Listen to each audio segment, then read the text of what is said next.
Good day, everyone. So the topic that we're going to discuss today is about persuasive speech.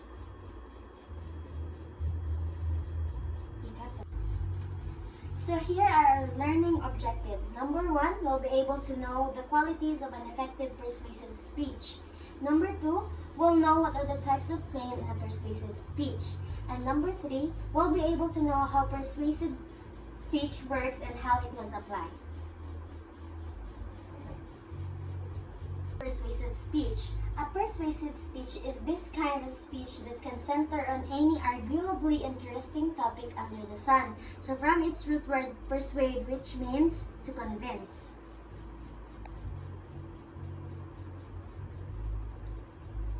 And the persuasive speaking is the form of communication that people of diverse background mostly engage in. So, ang kanilang persuasive speaking, kay muna siya ginagamit sa mga tao, like kananay mga tribe.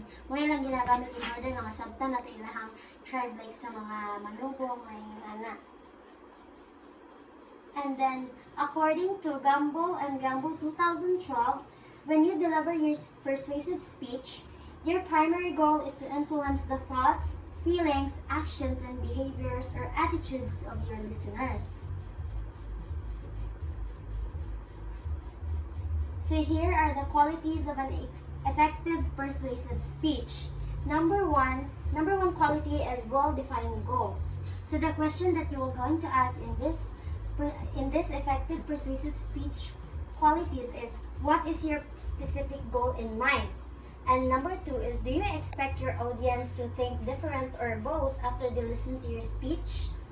And then the number 2 quality is clear main point. Ang question na mong maas-ani is the main point of your speech clear to you? Or is it specific or focused? Number 3 quality is the sufficient supporting ideas. The question or the guide question of this is, do you have a factual statement, reliable sources, or solid evidence to support your main point? Or do you have enough number of supporting statements? And number 4, logical reasoning or concrete reasons why your listeners should support your ideas.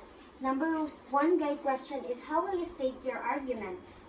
Or will you use any of the following? The following are deductive, which means general evidence to specific; inductive, specific evidence to general; causal, cause and effect or vice versa; and analogy is compared to two things or situations.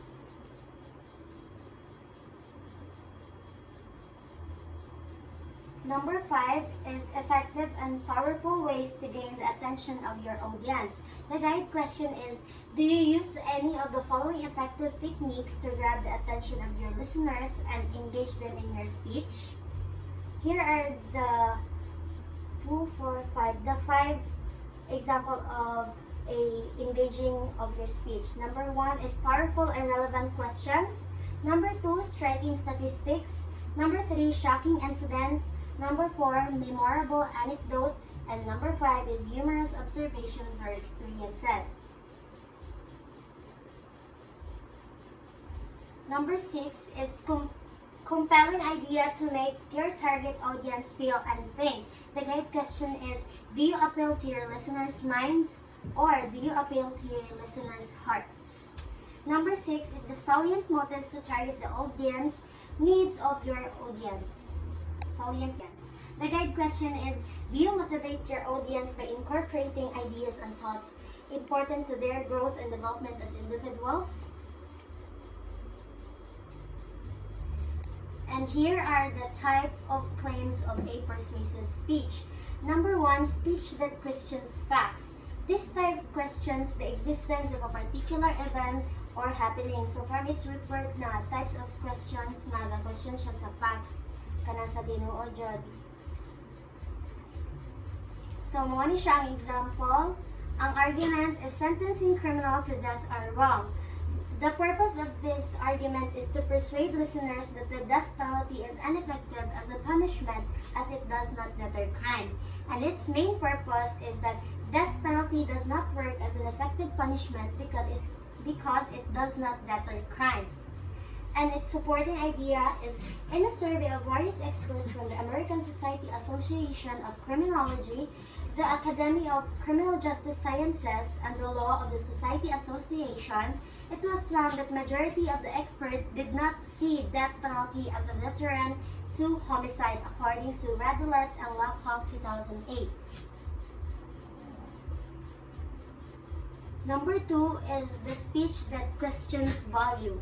This type focuses on questions of value regarding topics on the self, family, friendship, religion, government, freedom, love, and money, among others. The purpose of this speech is to persuade listeners that the death penalty is wrong. The main point is sentencing criminals to death is wrong because human life is precious. No man has the right to sentence a fellow human being to death, and even so, there is no fairer way of meting out this punishment.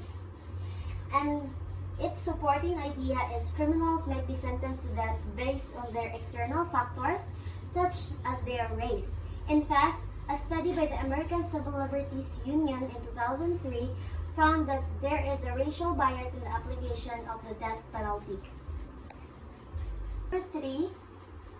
Number three is the speech that questions policy. This type questions the current state of things which can impact the future. The purpose of the speech that questions policy is to persuade listeners that the death penalty should not be revived by the government. And its main point is the government should not revive the death penalty as it does not directly decrease the crime rate. And its supporting ideas is in the United States, it was found that the states with no death penalty have lower murder rates compared to those which have death penalty in place, according to Bonner and Frisenden 2000. Yes! Isa